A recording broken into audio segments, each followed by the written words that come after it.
Wise Karni রহমতুল্লাহি আলাইহির মৃত্যুর পর জান্নাত থেকে কাফনের কাপড় কিভাবে এসেছিল, তাকে দাফন করার সময় কবরের মধ্যে যা ঘটেছিল তাতে সবাই হতভম্ব হয়ে গেছিল। প্রিয় দর্শক, জনৈক এক বুজুর্গ ব্যক্তি বলেন, আমরা একদা মক্কা ও মদিনায় সফরে যাওয়ার সিদ্ধান্ত নিই। সফরের উদ্দেশ্যে এক বিশাল কাফেলা নিয়ে বের হয়। আমাদের কাফেলায় প্রচুর লোক ছিল। এমন সময় এক লোক আমাদের সঙ্গী হয়। বাদামি গাত্রের লোকটাকে খুব অসুস্থ মনে হচ্ছিল।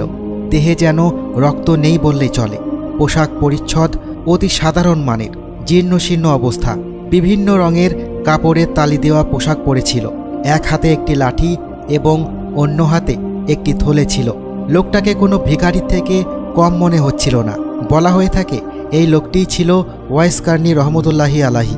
তার এই জীর্ণশীর্ণ অবস্থা দেখে কাফেলার দলের লোকেরা ধারণা করল এই ব্যক্তিটি কোনো গোলাম হতে পারে। হয়তো সে স্বীয় মনিবের নিকট থেকে পালিয়ে এসেছে। এক জনৈক ব্যক্তি তাকে জিজ্ঞাসা করল, তুমি নিশ্চয়ই তোমার মনিবের নিকট থেকে পালিয়ে এসেছ? তিনি তার জবাবে বললেন, হ্যাঁ। অপর একজন বললেন, তোমাকে দেখে অপরাধী মনে হয়। তুমি যদি তোমার মনিবের নিকটে থাকতে আজ হয়তো তোমার এই অবস্থা হতো না।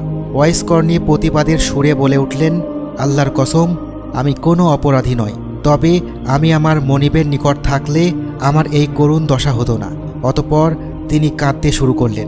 এতই কাঁদলেন যে তার রূহ বেরিয়ে যাওয়ার অতিক্রম হলো। বর্ণনাকারী সেই বুজুর্গ ব্যক্তি বলেন, তার এই করুণ দশা দেখে কাফেলার দল তার প্রতি দয়া পরবশ হলো। তারা ভাবতে থাকলো তিনি হয়তো দুনিয়ার কোনো অত্যাচারী মনিবের গোলাম।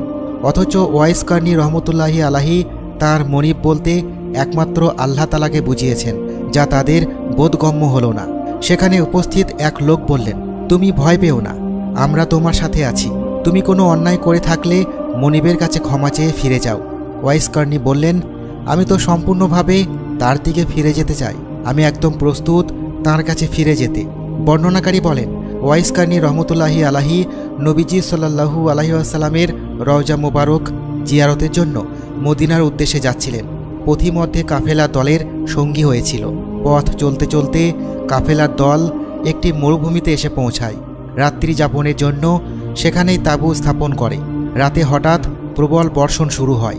সবাই নিজ নিজ তাঁবুতে আশ্রয় নেয়, কিন্তু ওয়াইস কর্নীর কোথাও জায়গা হয় না। সে নিজেও কারো কাছে আশ্রয় চায়নি। সে মনে করত, কেন কোনো মানুষের নিকট সাহায্য প্রার্থনা করব, যেখানে মুখাপেক্ষীদের আল্লাহর নিকট হতে সাহায্য আসে। তিনি প্রবল বৃষ্টিতে ভিজতে থাকে। বৃষ্টিতে ভেজার জন্য অতিরিক্ত ঠান্ডায় তার সেখানেই মৃত্যু হয়। পরদিন সকালে তারা আবার যাত্রার জন্য প্রস্তুত হয়। একজন লোক তাকে শায়িত দেখে ডাকতে শুরু করে, কিন্তু সে কোনো সাড়া দেয় না।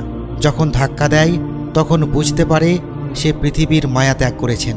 সে অন্যদের ডেকে বলতে থাকলো, যে লোকটা কাল আমাদের সঙ্গী হয়েছে সে আর এই পৃথিবীতে নেই, তিনি মৃত্যুবরণ করেছেন। এখন তার দাফন কার্য সম্পন্ন না করে আমরা যাত্রার উদ্দেশ্যে রওনা হতে পারি না। তার দাফন করা আমাদের দায়িত্বের মাঝে পড়ে। অন্য একজন বলল, হ্যাঁ, এখন এছাড়া আর কি বা করার আছে? তাড়াতাড়ি ওনার দাফনের কার্যাবলী শুরু করা উচিত। এছাড়াও অন্য একজন নেককার লোক বলল, লোকটি তওবাকারী ছিল। সে যদিও কোনো অন্যায় করে থাকে, তাকে দেখে মনে হয়েছে সে নিজের ভুল বুঝতে পেরেছে। তার কথা শুনে মনে হয়েছে সে তার মনিবের একনিষ্ঠ ভক্ত ছিল। আমাদের উচিত তার দাফন ভালোভাবে সম্পন্ন করা, না হলে আমাদেরকে আল্লাহর নিকট এই জন্য জবাবদিহি করতে হবে। তার কবর খনন করা শুরু করে দাও। তাদের মাঝে কেউ কেউ বলল, এই ধুধু মরুভূমিতে আমরা পানি কোথায় পাবো তাকে গোসল করানোর জন্য? তারা আশেপাশে পানির সন্ধান করতে লাগলো, কিন্তু মরুভূমিতে পানি পাওয়া অনেক কষ্টের ব্যাপার। অতঃপর তারা একটি কূপের সন্ধান পেল। কিছু লোক লাকড়ি সংগ্রহ করে আনলো আগুন জ্বালানোর উদ্দেশ্যে। তারা লাকড়ি জড়ো করে রেখে যাওয়ার একটু পর এসে দেখল সেখানে আপনা আপনি আগুনে পানি গরম হচ্ছে। তারা সবাই এই দৃশ্য অবলোকন করে আশ্চর্য হয়ে গেল। তাকে গোসল করিয়ে তাঁবুর নিচে শুইয়ে রাখা হলো। বর্ণনাকারী বলেন, বুজুর্গ ব্যক্তি আরও বলেন, যখন ওয়াইস কর্নীর জন্য কবর খনন করা হচ্ছিল তখন মাটি ক্রমশ নরম হচ্ছিল। মাটি থেকে মৃগ নাভির ন্যায় মিষ্টি সুগন্ধ ছড়িয়ে পড়েছিল চারিদিকে। এরকম সুঘ্রাণ আর কখনো পায়নি। মাটির রং ও তার দেহের রং মিলে যাচ্ছিল। তাদের ভয় হতে লাগলো, কে এই ব্যক্তি? নিশ্চয় আল্লাহর বড় কোনো নেককার বান্দা। তাকে কাফনের কাপড় দেওয়ার জন্য লোকেদের মাঝে প্রতিযোগিতা লেগে গেল। অতঃপর সিদ্ধান্ত হলো প্রত্যেকে এক টুকরো করে কাপড় দিবে। যখন ওয়াইস কর্নী রহমতুল্লাহি আলাহিকে কাফনের কাপড় পরাবে, তখন তারা দেখল তাকে ইতিমধ্যে কেউ জান্নাতের কাফন পরিয়ে রেখে গেছে। তারা বড়ই আশ্চর্য হয়ে গেল, সবাই বিস্মিত হয়ে গেল। তারা দেখতে পেল কাফনে মৃগ নাভি ও আম্বার লাগানো আছে।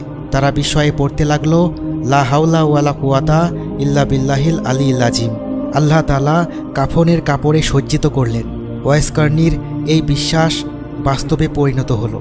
কোনো মানুষের মুখাপেক্ষী তার হতে হলো না, স্বয়ং আল্লাহ তাআলা তাকে সাহায্য করলেন। কাফেলার লোকেরা অত্যন্ত লজ্জিত ও অনুতপ্ত হলো। তারা তাকে এই বৃষ্টির রাতে কারো তাঁবুতে জায়গা দেয়নি। লোকটি বৃষ্টিতে ভিজে শীত ও ঠান্ডায় তীব্র কষ্ট অনুভব করে মৃত্যুবরণ করেছে। যখন তার জানাজা পড়া হচ্ছিল, আল্লাহু আকবার ধ্বনি যেন আকাশে বাতাসে প্রতিধ্বনি হচ্ছিল। পূর্ব থেকে পশ্চিমে, উত্তর থেকে দক্ষিণে সর্বত্র ভয়ানক আওয়াজ হচ্ছিল। এসব দেখে কাফেলার লোকেরা ভয় পেয়ে গেল। যখন তাকে কবরের কাছে নিয়ে যাওয়া হচ্ছিল, তার লাশের ভর একদম ছিল না বললেই চলে। কোনো রকম কষ্ট ছাড়াই হালকা একটি দেহ তারা দাফন করে। কাফেলার দলের সবাই এই আশ্চর্যজনক ঘটনার সাক্ষী হলো। অতঃপর তারা যখন মসজিদে কুফায় পৌঁছালো, তখন তারা সবাইকে এই লোকটির বর্ণনা দিল। মসজিদে কুফায় কান্নার রোল পড়ে গেল। ওয়াইস কর্নী রহমতুল্লাহি আলাহি মানুষের লোকালয় থেকে দূরে বসবাস করতেন। সর্বদা আল্লাহর ইবাদতে মগ্ন থাকতেন। আল্লাহ তাআলা তাঁর ইবাদতে সন্তুষ্ট হয়েছেন। তিনি আমাদের সবাইকেও হেদায়েত দান করুন। আমিন।